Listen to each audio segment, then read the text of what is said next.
जय हिंद दोस्तों, स्वागत है आपका हमारे चैनल पी के स्मार्ट ट्रिक्स में। साथियों, आज हम हिंदी का प्रैक्टिस सेट लेके आए हैं। ये हिंदी का बूस्टर सेट नंबर 6 है। इससे पहले हम 5 प्रैक्टिस सेट डाल चुके हैं। अगर आपने उनको नहीं देखा है, आप हमारे चैनल की प्लेलिस्ट में जाकर देख सकते हैं। यहाँ दोस्तों 40 प्रश्न रखे गए हैं। यहाँ आपको अपना स्कोर चेक करना है। हम पहले प्रश्न पढ़ेंगे, उसके बाद 2 सेकंड का टाइम देंगे।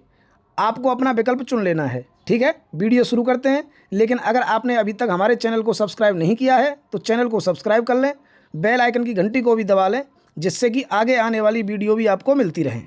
चलिए क्वेश्चन नंबर 1 देख लें। वर्तनी संबंधी सही शब्द पहचानिए। वर्तनी संबंधी पहचानना है आपको। पहला क्या दिया है? अभिनेता, अवनति, उन्नति और पूर्ति। बताइए कौन सा सही हो जाएगा? पूर्ति जो बता रहे हैं वो एकदम सही है। पूर्ति शब्द एकदम शुद्ध लिखा हुआ है। चलिए क्वेश्चन नंबर 2 देख लें। सदा एक वचन में प्रयुक्त होने वाले शब्दों को पहचानिए। एक वचन में कौन कौन से प्रयुक्त होते हैं? क्या क्या दिया है आप देख लें थोड़ा सा। इसमें विकल्प डी सही हो जाएगा, सत्य और जनता। सत्य और जनता को आप कोई भी वाक्य में प्रयुक्त करके देखेंगे, आपको पता चल जाएगा कि ये हमेशा एक वचन ही रहते हैं। क्वेश्चन नंबर 3 देख लें। आविर्भाव का समानार्थी क्या है? आविर्भाव का समानार्थी बताइए। क्या हो जाएगा? अवतरण। ऑप्शन बी सही हो जाएगा। चलिए क्वेश्चन नंबर 4 देख लेते हैं। दिए गए विकल्पों में से बिल्ली शब्द का बहुवचन कौन सा विकल्प है? बिल्ली का बहुवचन बताइए साथियों। बिल्ली का बहुवचन क्या हो जाएगा? बिल्लियां हो जाएगा, ये वाली, ऑप्शन ए। ठीक है। चलिए क्वेश्चन नंबर 5 देख लें। स्वच्छता का विलोम शब्द कौन सा है? स्वच्छता का विलोम बताइए दोस्तों। स्वच्छता का क्या हो जाएगा? ऑप्शन बी कौन कौन मानते हैं सही होगा? स्वच्छता का अस्वच्छता। क्वेश्चन नंबर 6 देख लें। विधि का पर्यायवाची शब्द कौन सा है? विधि का पर्यायवाची बताइए दोस्तों। पर्यायवाची पूछा है, ना कि विलोम। विधि का पर्यायवाची कानूनी हो जाएगा, ऑप्शन बी सही होगा। चलिए आगे दोस्तों अनुच्छेद दिया है और यहाँ पर हमको इस अनुच्छेद में से ही जवाब देने हैं 7 से लेकर 11 तक। यानी कि यहाँ पर 5 प्रश्न दिए हैं। ठीक है, पहले हम प्रश्न पढ़ लेते हैं, उसके बाद इसके उत्तर देखेंगे। प्रश्न में क्या क्या दिया है? इस अनुच्छेद के लिए उपयुक्त शीर्षक क्या हो सकता है? उपयुक्त शीर्षक बताना है। क्वेश्चन नंबर 8 पढ़ लो। प्रकाश संश्लेषण की क्रिया धीमी हो जाने पर पानी में किस रसायन की मात्रा बढ़ जाती है? प्रकाश संश्लेषण की जब क्रिया धीमी होती है तो पानी में किस रसायन की मात्रा बढ़ जाती है? प्रकाश संश्लेषण किसके लिए महत्वपूर्ण है?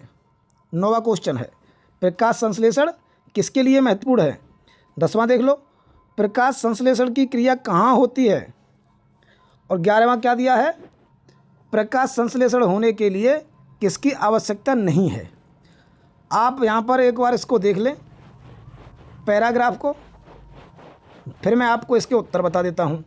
आप पढ़ लेना, मुझे विश्वास है कि आप पैराग्राफ वाले क्वेश्चनों को तो कर ही लोगे। तो मैं धीमे धीमे इसको आगे बढ़ा देता हूँ, आप वीडियो रोक करके पढ़ सकते हैं। और जिसको भी मेरी स्पीड कम लग रही हो वो अपनी स्पीड बढ़ाकर भी देख सकते हैं वीडियो को। ठीक है, तो 7वें क्वेश्चन में क्या हो जाएगा? इस अनुच्छेद के लिए उपयुक्त शीर्षक प्रकाश संश्लेषण का महत्व, यानी कि ऑप्शन ए सही हो जाएगा। क्वेश्चन नंबर 8 देख लो। प्रकाश संश्लेषण की क्रिया धीमी हो जाने पर पानी में किस रसायन की मात्रा बढ़ जाती है? कार्बन डाइऑक्साइड की बढ़ जाती है, ऑप्शन सी सही हो जाएगा। क्वेश्चन नंबर 9 देख लो। प्रकाश संश्लेषण किसके लिए महत्वपूर्ण है? औषधि की तैयारी के लिए भी, प्राणी जगत की भोजन व्यवस्था के लिए भी, मछलियों के पालन के लिए भी, यानी कि उपयुक्त सभी हो जाएगा। क्वेश्चन नंबर 10 देख लें। प्रकाश संश्लेषण की क्रिया कहाँ होती है? हरे पौधों में होती है। ठीक है, ऑप्शन सी सही हो जाएगा। क्वेश्चन नंबर 11 देख लें। प्रकाश संश्लेषण होने के लिए किसकी आवश्यकता नहीं है? किसकी आवश्यकता नहीं है ये पूछा है, तो मिट्टी की आवश्यकता नहीं होती है, यानी कि ऑप्शन डी सही हो जाएगा। चलिए क्वेश्चन नंबर 12 देख लें। इनमें से किसने भारत पत्र का संपादन किया था? भारत शब्द का संपादन बता दीजिए दोस्तों। किसने किया था? नंद दुलारे वाजपेयी, ऑप्शन सी सही होगा इसका। क्वेश्चन नंबर 13 देख लें। अव्यय को क्या कहा जाता है? बताइए साथियों, अव्यय को और क्या कहते हैं? विकारी या अविकारी? अविकारी कह देते हैं अव्यय को। चलिए क्वेश्चन नंबर 14। रावण ने राम में क्रोध नामक भाव जगाया, इसमें आलम्बन कौन है? रावण ने राम में क्रोध जगाया है, तो इसमें आलम्बन कौन हो जाएगा? रावण हो जाएगा। ऑप्शन ए सही हो जाएगा। क्वेश्चन नंबर 15 देख लें। इनमें से कौन सा शब्द चैत्र का समानार्थी है? चैत्र, बताइए साथियों, चैत्र क्या होता है? हिंदी में महीनों के नाम होते हैं ना, उसमें जो चैत्र है वो प्रथम महीना होता है, यानी कि ऑप्शन डी सही हो जाएगा, संवत का प्रथम मास। चलिए क्वेश्चन नंबर 16। जो व्यक्ति, वस्तु या परिस्थितियां स्थायी भावों को उद्दीपन या जागृत करती हैं उन्हें कौन सी संज्ञा दी जाती है? बताइए साथियों। जो जागृत करती हैं उनको क्या कहते हैं? विभाव कह देते हैं। ऑप्शन ए सही हो जाएगा। क्वेश्चन नंबर 17 देख लें। प्रादेशिक शब्द में कौन सा प्रत्यय है? प्रत्यय बताइए दोस्तों। प्रादेशिक कौन सा प्रत्यय हो जाएगा? प्रत्यय शब्द के पीछे लगाए जाते हैं, तो इसमें हो जाएगा एक प्रादेशिक, प्रदेश में एक लगा दिया है। चलिए क्वेश्चन नंबर 18। इनमें से कौन सी भाषा भारतीय संविधान की 8वीं अनुसूची में शामिल नहीं है? 8वीं अनुसूची में 22 भाषा हैं। आप यहाँ पर ये बता दो कि उन 22 में कौन शामिल नहीं है। 8वीं अनुसूची में भोजपुरी नहीं है साथियों। ऑप्शन सी सही हो जाएगा। चलिए क्वेश्चन नंबर 19। 9 रस हैं, इस वाक्य में 9 किस प्रकार का विशेषण है? 9 रस हैं, बताइए साथियों। 9 रस, 9 रस में जो 9 है वो किस प्रकार का विशेषण है? संख्यावाचक हो जाएगा। ऑप्शन डी सही होगा। Question number 20। तितली उपन्यास के कवि कौन हैं? तितली जो उपन्यास है उसके कवि बता दीजिए दोस्तों। तितली उपन्यास है जयशंकर प्रसाद का। ऑप्शन ए सही हो जाएगा। क्वेश्चन नंबर 21 देख लें। इनमें से कौन सी भाषा द्रविड़ भाषा नहीं है? यहाँ पर क्या पूछ रहा है? ये द्रविड़ परिवार की भाषा नहीं है पूछा है साथियों। देखो मलयालम, कुई, कन्नड़, ये तीनों तो हो जाती हैं द्रविड़ भाषा परिवार की, लेकिन जो मालवी है, मालवी, ये द्रविड़ परिवार की नहीं है। ऑप्शन सी सही हो जाएगा। Question number 22। स्वर्गारोहण का संधि विच्छेद कौन सा है? स्वर्गारोहण का बताइए साथियों। स्वर्गारोहण कौन सा हो जाएगा? स्वर्ग प्लस आरोहण। ऑप्शन डी सही होगा। चलिए क्वेश्चन नंबर 23। कंठ, महाप्राण, घोष, व्यंजन वर्ण का उदाहरण कौन सा है? कंठ भी बताना है, महाप्राण भी हो, घोष भी हो, ऐसा कौन सा वर्ड है बता दीजिए। हा को आप चेक करेंगे, हा को, हा कंठ भी है, महाप्राण भी है और घोष भी है। ठीक है। चलिए क्वेश्चन नंबर 24 देख लें। दूसरा विश्व हिंदी सम्मेलन किस वर्ष संपन्न हुआ था? मैंने दोस्तों इसके लिए आपको बता दिया है। IM IMT, US USA, DIMF। तो दूसरा विश्व हिंदी सम्मेलन कब हुआ ये पूछा है। 1976 में हो जाएगा। ऑप्शन सी सही होगा। चलिए क्वेश्चन नंबर 25 देख लें। कर्ता और कर्म यदि परसर्ग युक्त हों तो ऐसा वाच्य क्या कहलाता है?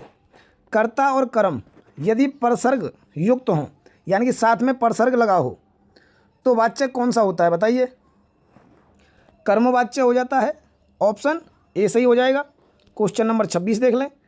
कमीशनिंग का हिंदी पर्याय कौन सा है? कमीशनिंग का बताइए। चालू करना। ऑप्शन बी सही हो जाएगा। चलिए क्वेश्चन नंबर 27। कमला में कौन सा गढ़ रूप है? कमला में बताइए कौन सा गढ़ हो जाएगा कमला में? सगढ़, यानी कि ऑप्शन डी सही हो जाएगा। चलिए क्वेश्चन नंबर 28 देख लें। मारवाड़ी बोली है, मारवाड़ी की बताइए। मारवाड़ी बोली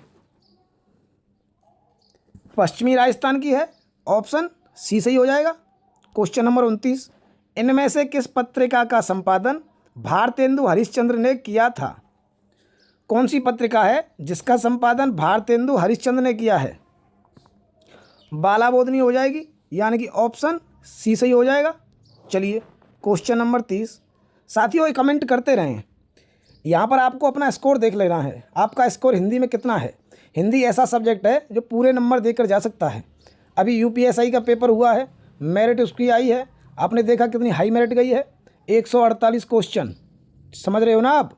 यानी कि हिंदी में तो गलत करने की गुंजाइश ही नहीं थी। हिंदी में, मैथ में, रीजनिंग में जिसका एक भी गलत नहीं होगा वही क्वालिफाइड कर पाया होगा। क्वेश्चन नंबर 30 देख लो दोस्तों। हिंदी सब्जेक्ट है ही ऐसा कि जो पूरे के पूरे नंबर दे सकता है और इसमें समय की भी ज़रूरत नहीं होती है। अगर आपको पता है तो 15 मिनट में आप 37 क्वेश्चन आराम से कर दोगे, और नहीं पता है तो फिर तो गलत होने ही है। निम्न में से कौन सा शब्द अज के अर्थ को स्पष्ट कर रहा है। अज का अर्थ बता दीजिए क्या होता है। अज का हो जाता है ब्रह्मा। ऑप्शन बी सही हो जाएगा। क्वेश्चन नंबर 31, जो सेवा करे सो मेवा पावे, यह किस प्रकार का वाक्य है? जो सेवा करे सो मेवा पावे। ऑप्शन नीचे हैं इसके। जो सेवा करे सो मेवा पावे संकेतवाचक है, संकेत दे रहा है ना कि जो सेवा करेगा वो मेवा पाएगा। क्वेश्चन नंबर 32 देख लें। सिंधी भाषा का विकास किस अपभ्रंश से माना जाता है? सिंधी भाषा का बता दीजिए। हिंदी तो सौरसेनी अपभ्रंश से है, लेकिन सिंधी की बताइए। सिंधी ब्राचड़ अपभ्रंश से। ऑप्शन ए सही हो जाएगा। क्वेश्चन नंबर 33 देख लें। विस्मयादि बोधक चिन्ह कौन सा है? विस्मयादि बोधक कौन सा हो जाएगा? ऑप्शन बी को जरा आप देखें, ये वाला चिन्ह रहता है ना, ठीक है। चलिए क्वेश्चन नंबर 34 देख लें।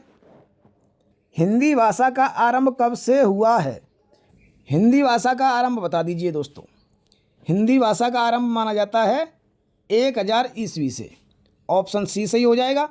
चलिए क्वेश्चन नंबर 35 देख लें। जो तर्क द्वारा माना जा चुका हो, इस वाक्यांश के लिए उपयुक्त शब्द लिखिए।